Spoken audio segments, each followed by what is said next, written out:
Friends, मैं हूँ ड्रीमवर्क06 और आज फिर हाजिर हूँ मैं आपकी फेवरेट स्टोरी उधार का प्यार का एक नया एपिसोड लेकर। तो जैसा कि पिछले एपिसोड में हमने जाना था कि संयोग और संयोगिता के बीच अब बहुत सारी दूरियां आ चुकी थी। जब से संयोग ने संयोगिता का कॉलेज आना बंद किया था, संयोगिता ने तो जैसे मुस्कुराना ही छोड़ दिया था। संयोग को अब संयोगिता पर पक्का शक हो चला था कि उसकी जिंदगी में अब कोई और आ चुका है। संयोगिता करवा चौथ वाले दिन संयोग के लिए व्रत रखती है। संयोग भी संयोगिता के लिए चॉकलेट्स और रोजेस लेके आता है। संयोगिता जब उन्हें देखती है तो खुश हो जाती है। संयोग उस दिन उसके पास आना चाहता है, पर संयोगिता को जैसे ही वो हाथ लगाता है वो डर से कांपने लगती है, जिससे संयोग गलाने से भर उठता है और उससे माफी मांगकर चला जाता है। रात को पूजा के समय संयोग भगवान से मांगता है कि वो संयोगिता को नहीं खोना चाहता है और भगवान कोई ऐसा रास्ता खोज दे जिससे संयोगिता उसे कभी भी छोड़कर ना जाए। संयोग जैसे संयोगिता को पानी पिलाता है, उससे एकदम से उबकाई आ जाती है। अब आगे संयोगिता उबकाई लेते हुए बाथरूम की तरफ भागती है। संयोग भी उसके पीछे पीछे आता है और उससे पूछता है, संयोगिता क्या हुआ? संयोगिता एकदम से उल्टी करने लग जाती है। संयोग संयोगिता की पीठ सहलाने लगता है और जल्दी से डॉक्टर को फ़ोन कर देता है। संयोग संयोगिता को बेड पर ले जाता है, लिटाते हुए कहता है, तुम आराम करो, अभी डॉक्टर आ जाएंगे। संयोगिता बैठते हुए कहती है, ऐसी कोई दिक्कत वाली बात नहीं है, शायद मैंने दिन में कुछ खा लिया हो। संयोग ने पूछा, तुमने क्या खा लिया होगा संयोगिता? आज तो तुम्हारा व्रत है। संयोगिता भी इस बात पर चुप हो जाती है और वो सोचती है कि कई दिनों से उसकी तबीयत बहुत ख़राब चल रही है। चक्कर आना, सुबह सुबह उल्टियाँ आना, जी मिचलाना, कुछ खाने पीने को मन ना करना। संयोगिता के मन में एक ख्याल आया कि कहीं वो प्रेग्नेंट तो नहीं। उसे नहीं पता था कि अब वो इस बात से खुश हो या दुखी। अगर बात पहले की होती तो वो बहुत खुश होती, क्योंकि वो संयोग से प्यार करती थी, पर अब उसके मन में मिले जुले भाव थे। पर ऐसा भी नहीं था कि इस खबर पर वो दुखी होती। संयोग के मन में भी ये विचार आया और वो डर गया, क्योंकि अगर ऐसा होता तो शर्त के मुताबिक उसे संयोगिता को बच्चा पैदा होने के बाद जाने के लिए कहना पड़ता।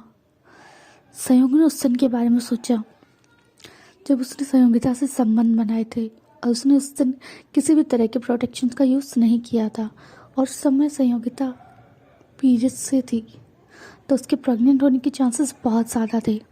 संयोग बहुत ज़्यादा घबरा रहा था और भगवान से दुआ मांग रहा था कि ऐसा ना हो। पर तब उसके मन में एक विचार कौन गया, अगर ऐसा हुआ तो क्या पता संयोगिता से कभी छोड़कर न जाए। अब संयोग के मन में मिली जुली प्रतिक्रिया थी। वो चाहता भी था कि संयोगिता प्रेग्नेंट हो और ऐसा भी चाहता था कि ऐसा ना हो। फिर उसने दोनों बातें भगवान के ऊपर छोड़ दी और सोचा कि जो हुआ देखा जाएगा, अब फैसला भगवान का है। पर अगर वो प्रेग्नेंट है तो शायद भगवान ने उसकी बहुत जल्द सुन ली थी। संयोग को ऐसा लगा। जल्द ही डॉक्टर आ गए। डॉक्टर आता देख सारा और उसकी माँ भी जल्दी से संयोग के कमरे में आ गई और संयोग से पूछा, बेटा क्या हुआ? संयोग ने कहा, पता नहीं माँ, संयोगिता को उल्टी आ रही हैं। सारा ने पूछा, तुम ठीक तो हो? संयोगिता ने कहा, पता नहीं भाभी, कई दिन से मेरी तबीयत खराब है, कई दिन से मुझे उल्टियाँ आना, चक्कर आना, ये सब हो रहा है। जब सारा ने ये सुना तो उसने जल्दी से अपनी सास को देखा और उसकी सास को भी यही लगा कि जो वो सोच रही है वो सच हो सकता है। जल्द ही डॉक्टर ने आके इस बात की पुष्टि कर दी। उन्होंने संयोग से कहा, बधाई हो कुंवर साहब, आपकी पत्नी पीठ से है। संयोगिता को लगा कि उसकी सास और भाभी ये बात सुनकर खुश नहीं होंगी, पर ऐसा नहीं था। वो तो जैसे खुशी से नाचने लगी और बोली, वाह संयोगिता, तुमने तो बहुत अच्छी खबर दे दी आज। संयोगिता तो हैरान रह गई कि सूरज किस दिशा से निकला है। उसकी भाभी और उसकी सास उससे खुश हैं। उसे लगा कि शायद उसका बच्चा उसके लिए चीज़ें बदल सकता है। पहले वो इस बात से बहुत घबराई हुई थी कि अगर वो प्रेग्नेंट हुई तो क्या होगा, क्योंकि अभी तो वो मात्र 19 साल की थी और अभी संयोग से उससे ज़्यादा भरोसा नहीं हो पा रहा था। उसे नहीं समझ आ रहा था कि इस रिश्ते का क्या होगा, और प्रेग्नेंट होना उसे नहीं समझ आया कि वो क्या करेगी। पर जब उसने देखा कि उसकी सास और भाभी उससे काफ़ी खुश है तो वो भी खुश हो गई। उसे लगा कि शायद उनका रिश्ता इस बच्चे की वजह से एक अच्छी दिशा में जा सकता है और शायद उनके रिश्ते सुधर सकते हैं। तो संयोगिता भी सोचकर खुश हो गई। पर जब उसने संयोग को देखा तो उसका चेहरे का रंग उड़ा हुआ था। संयोगिता को ये अच्छा नहीं लगा और उसने कहा, संयोग जी, क्या आप खुश नहीं हैं? संयोग एकदम से अपने झटके से बाहर आया और बोला, नहीं संयोगिता, ऐसी बात नहीं है, मैं बहुत खुश हूँ। ये कहकर वो बाहर निकल गया। उसकी माँ भी उसके पीछे पीछे आई।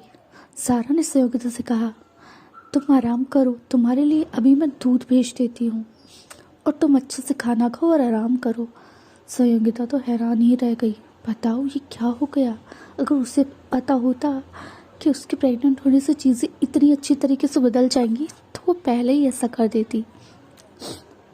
सारा और माँ ने जल्दी से संयोग को रोका। संयोग बेटा रुक ना। संयोग रुक गया। उसकी माँ ने कहा, बेटा ये तो बहुत अच्छी बात है, अब इसका बच्चा पैदा होती तो अनुप्रिया से शादी कर लेना और उसे जाने के लिए कह देना। संयोग ने अपनी माँ को थोड़े गुस्से में देखा और बोला, माँ वो एक इंसान है, ठीक है, और वो अपने बच्चे के पास कम से कम 4-5 महीने तो रहेगी ना। एक बच्चा अपनी माँ के दूध के साथ ही जिएगा ना।